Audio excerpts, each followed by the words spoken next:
Bienvenidos chicos de nuevo aquí en la sección de entrevista de InfoGamers. Nos encontramos con el señor Fernando Signorini, preparador de jugadores de fútbol, ayudante de técnico de la selección argentina en el 2010, una eminencia, y tengo el honor de presentarlo acá en el programa y entrevistarlo. ¿Cómo estás, Fernando?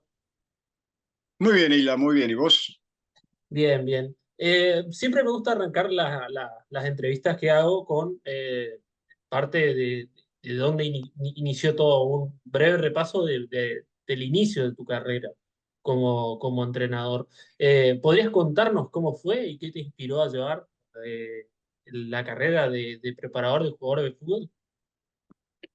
Bueno, en realidad fue todo producto de la casualidad, ¿no? Yo vivía en Lincoln, en la provincia de Buenos Aires, y una noche en el año, marzo del año 71, estaba tomando un café con un amigo un domingo a la noche, ya estaban por cerrar, el bar era tarde, y apareció un amigo que nos vio y dijo, uy, menos mal que están ustedes porque están por cerrar. Me tomo un café y me voy a acostar porque me tengo que levantar temprano.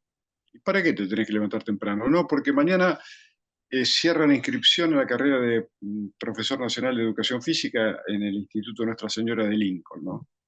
¿Y cómo es eso? No, bueno, son 3 años y te habilita para trabajar en escuelas, en deporte.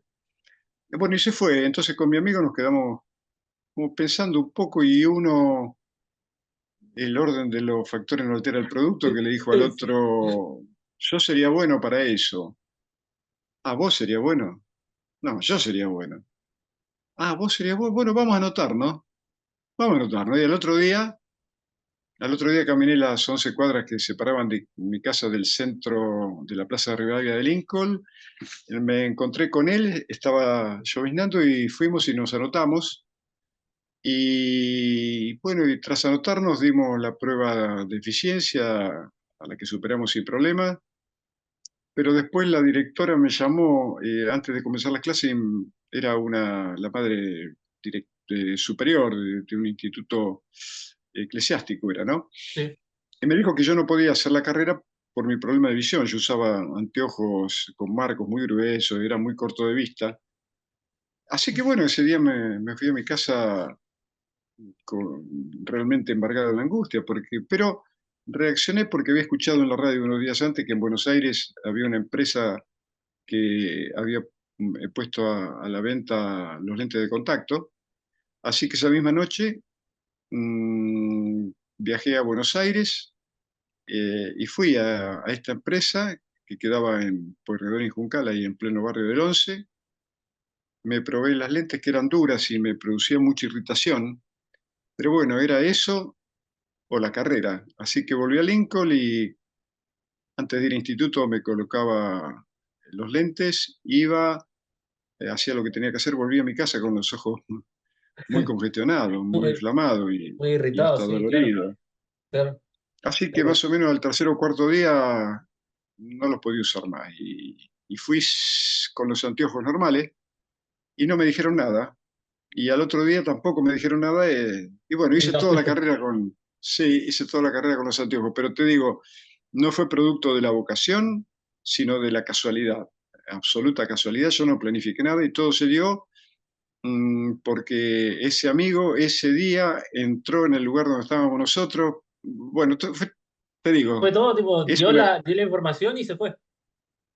absoluto, claro, claro, por eso te Sí. digo, pero tuvo que ver con todo, porque si esa noche no estábamos en ese bar, si él no hubiera llegado, no nos hubiera dicho eso y no nos hubiéramos desafiado, Mm. bueno, ese primer paso para iniciar el estudio no lo hubiera dado. Me recibí en el año 73, pero a partir de la mitad de año del 72 comencé mi experiencia en el fútbol como preparador de Rivadavia de Lincoln, Mm. en el que estuve hasta el año 82 y en ese año me fui a un club de una localidad cercana, de Quiroga, Facundo Quiroga, del partido de 9 de julio, Sí. que es el lugar de donde salió José Paradela, este chico que jugaba en River, jugó en Sí, sí. Gimnasia, ahora está en México. Y en el año 83 viajamos junto con mi esposa, que hasta el día anterior había sido mi novia. Ella era jugadora de tenis, y viajamos a Barcelona porque yo me quería sacar el gusto de ese misterio que era el fútbol europeo, del que tanto se hablaba y del que tampoco se sabía. Así que viajamos sin conocer a nadie, sin carta de presentación, con 1.100 dólares en el bolsillo y sin billete de vuelta, porque como yo en Lincoln vivía muy bien, si me iba mal me iba a volver a los pocos días. Así que eso era una manera de obligarme a quedarme. A que vaya Bueno, bien o que vaya bien, exactamente. ¿Y exacto. cómo fue esa primera impresión? Porque uno siempre, hoy en día también está lo mismo, ¿no? Pero hoy está todo más modernizado. Me imagino en esa época sin celulares, sin computadoras, sin nada, debió ser mucho más difícil que alguien que se va hoy en día, porque, y más vinculado al deporte, porque muy poco se sabía. Hoy, por ahí, uno por WhatsApp, no sé, por Zoom, por Meet, puede conocer a la persona antes de ir a Europa a trabajar. ¿Cómo fue esa experiencia? ¿En qué lugares estuvo trabajando? No, bueno, fui a Barcelona y comencé a trabajar como sereno de 10 de la noche a 10 de la mañana en plena avenida Paseo de Gracia, en el centro de Barcelona. Es el lugar donde están todas las obras de Gaudí, eh, custodiando tres locales del Patronato de Leprosos, que estaban en uno de los canteros, ¿no?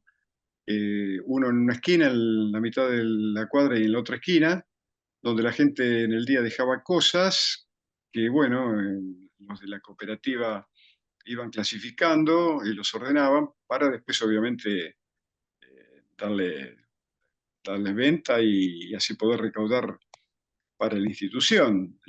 Yo al terminar a las 10 de la mañana, en pleno invierno, ¿no? Hacía mucho frío, y terminaba y me iba directamente al Nou Camp para tratar de poder encontrar a César Menotti, que era el técnico del Barcelona en ese momento en el que jugaba Diego, y para que me autorizara. Yo simplemente quería ver los entrenamientos, no quería molestar.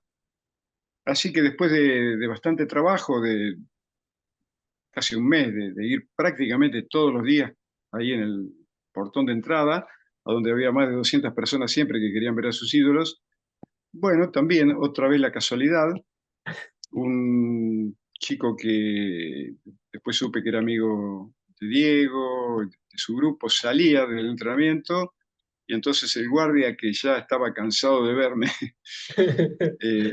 lo llamó y me llamó a mí y le dijo que tu paisano quiere ver al Menotti. Y vos, flaquito, sí, vos vení conmigo. Y de pronto comencé a caminar, a desandar el camino de la puerta a los vestuarios a través de la playa de estacionamiento, había como 100 metros. Y de pronto me di cuenta de que iba a hablar con César, entonces ya no tenía tiempo para renunciar a nada, ¿no? Iba en busca de lo que pasara y comenzamos a bajar una escalera caracol que conducía a los vestuarios y bueno, en ese instante escuché la voz de César abajo, así que José Luis, que así se llamaba, que después fue muy buen y querido amigo, le dijo: César, acá hay un profe de Argentina que quiere hablar con vos. Entonces me presenté y le dije simplemente que quería presenciar los entrenamientos, y a lo que César me dijo: bueno, sí, no hay ningún problema. Bueno, no, César, sí, porque hace como 3 semanas que vengo y... No, no, dejá tu nombre en la entrada que de mañana vas a estar autorizado. Y era raro porque él no me conocía de ningún lado, absolutamente de nada, no dejaban entrar a nadie, y él extrañamente, sin conocerme, sin saber quién era, me dijo que sí. Al otro día fui y efectivamente, otra vez don Benito, que así se llamaba el guardián, me llamó y me dijo: tú, pasa. Y los otros que estaban en la puerta me comenzaban a insultar, ¿no? Porque decía: ¿cómo? Al sudaca sí, hijo puta, a nosotros no. Pero yo a partir de ese día comencé a tener el permiso Así que iba, me sentaba en la platea, sacaba una libreta, anotaba las cosas que me parecían más interesantes. Y bueno, y después todo se fue dando hasta que en el 28 de junio de ese mismo año, del 83, hablé por primera vez con Diego. Quedamos después en reencontrarnos en la pretemporada de Andorra. Yo fui a la pretemporada de Andorra y ahí lo reencontré y ya conocí a Claudia, un grupo de amigos. Y cuando regresé a Barcelona me invitó a un asado en su casa, era una mansión que después fue propiedad de unos jeques árabes, ¿no? Ujú. Así que tenía una cancha de tenis, así que en ella con mi esposa jugábamos con Claudia, con él, con Lalo, nos fuimos haciendo de grupo, hasta que pasó lo que pasó el 24 de septiembre del 83, cuando Antonio Goicoechea le rompió el tobillo en el partido contra el Atlético de Bilbao. Claro. eh, y yo lo frecuentaba en la casa, simplemente iba a visitarlo para ver cómo estaba. Comencé a ayudarlo en la recuperación dinámica después de la rehabilitación que hizo el doctor Rubén Darío Oliva, que era un médico argentino residente en Milán, que había sido médico o jefe del cuerpo médico de las selecciones de Menotti en el 78 y en el 82. Ujú. Así que hasta que un día, bueno, me ofreció esa descabellada idea de transformarme en el primer preparador personal de un jugador de deporte de equipo. Eso en el fútbol no existía. Eso lo inventó Diego y yo Se tuve el inventa con privilegio de Maradona. ser el primero, claro. Mm. Y Bien. ahí comenzó todo, poco tiempo después lo transfirieron a Napoli, y bueno, Usted estuvimos, fue al Mundial, también estuvo en el Mundial 86. sí, eh, yo estuve en 86, 90 y 94 y como, 94 como como preparador preparador. suyo, digamos, y en el 2010 como preparador de su cuerpo técnico en la selección argentina del Mundial de Sudáfrica. Bien, ¿y cuál era la diferencia entre usted, que lo tenía más cercano a Diego, ¿no? ¿Cuál era la diferencia entre el Diego entrenador y el Diego jugador de fútbol por ahí? No, bueno, era directamente, inversamente proporcional, ¿no? Era imposible que como técnico pudiera ser igual que como jugador. Alguna vez me preguntaron si era mejor Maradona como jugador que como ser humano, y yo dije que era mejor como jugador, porque como jugador era el mejor del mundo y como ser humano seguramente no era el mejor del mundo, ¿no? Esto era así, y yo lo decía sin tapujos porque por otro lado era la verdad, ¿no? Viste como cuando de- por ejemplo, sos papá y tus hijos te dicen, sos el mejor papá del mundo. Entonces yo a mis hijas les digo, ¿ustedes conocen a todos los papás del mundo?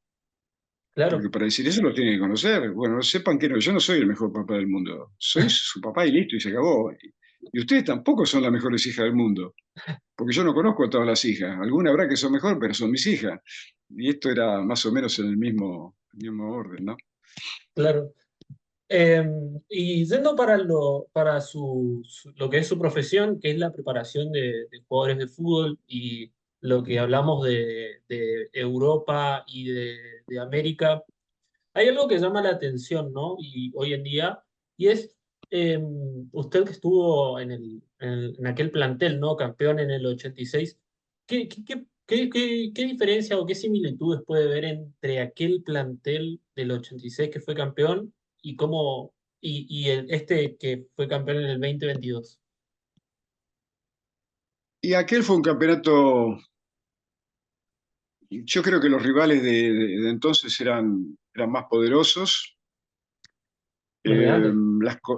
Sí, las condiciones climatológicas de México eran muy, muy, muy difíciles. Había menor presión parcial de oxígeno, la altura de Ciudad de México, que si bien no es tanta, pero también perjudica mucho la altísima temperatura en la que se jugó, el altísimo grado de humedad y el estado de los campos de juego, y además la poca protección de los árbitros hacia los más habilidosos, cosa que hoy no ocurre. Ha cambiado muchísimo para bien del fútbol porque se protege sobre todo a los habilidosos, que son la razón por la cual el fútbol sigue siendo tan atractivo y atrapa la atención de millones en el mundo entero, porque por esos jugadores se mantiene el fútbol, ¿no?